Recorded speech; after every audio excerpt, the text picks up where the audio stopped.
Hey everyone, welcome back to my channel. In this video, I will show you how to change the background in Microsoft Excel. So let's get started. Firstly, go to Start menu. Here you will type Excel, then tap to open it.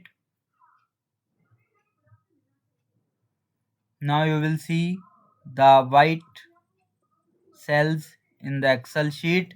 If you want to, the first step is change the cell background color. If you want to some cells color change, you can select the cells, then go to fill color option. Here you will select any of the color you want. If you want borders in it, then click on this, select all borders. Now here you will see this.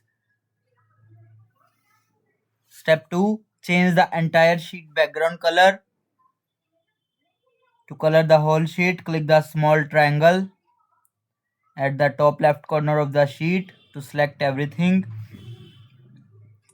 Again go to fill color.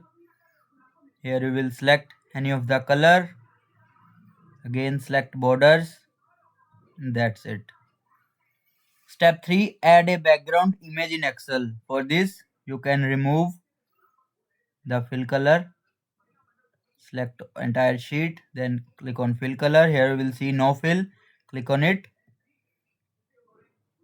Now you will go to page layout. Here you will see background. Click on background. You can select from a file. You can select any of the image from there like this, then click on insert, and this you will see background images. That's it. Now you know how to change Excel background using color, images and themes. If this video helped you, like the video and subscribe for more Excel tips and tutorials. Thanks for watching.